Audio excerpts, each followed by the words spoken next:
হরিণঘাটায় জখম ম্যাজিস্ট্রেট, গ্রেপ্তার ৩।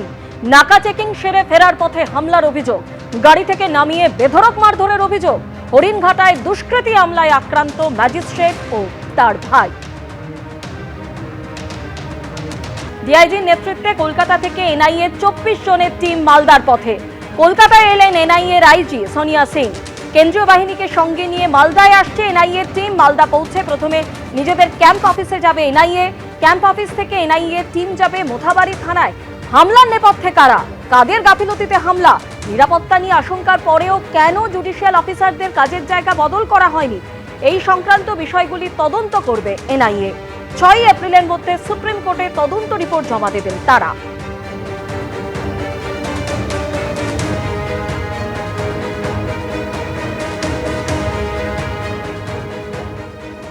আর এদিকে আপনাদের আগেই জানিয়েছে, কলকাতায় এলেন এনআইএর আইজি সোনিয়া সিং। মালদায় রওনা দিয়েছেন ডিআইজি সহ ২৪ জনের টিম। কলকাতা থেকে এই টিমের কাজ তদারকি করবেন সোনিয়া।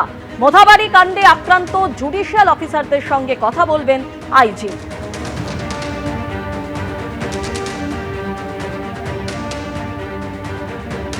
এই মোফাক্কারুল ইসলামের গ্রেপ্তারি প্রসঙ্গে মমতা বন্দ্যোপাধ্যায় তিনি বলছেন, মোথাবাড়িতে জাজেদের উপর যে আক্রমণ করেছিল তাকে হাতে নাতে ধরেছে সিআইডি, লোকাল পুলিশ নয়।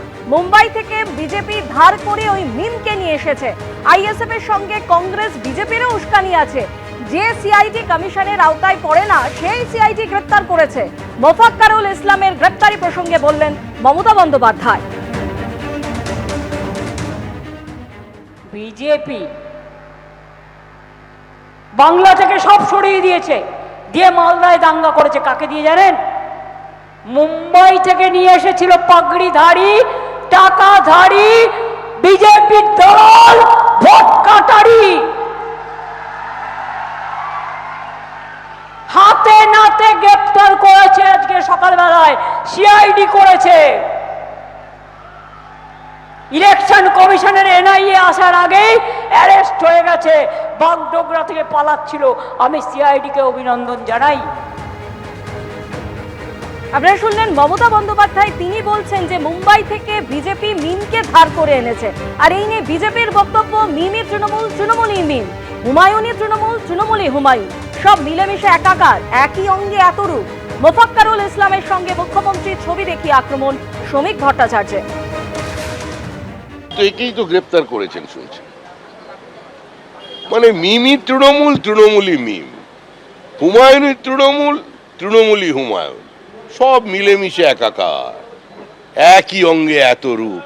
অপূর্ব। এবিপি আনন্দ, এগিয়ে থাকে, এগিয়ে রাখে।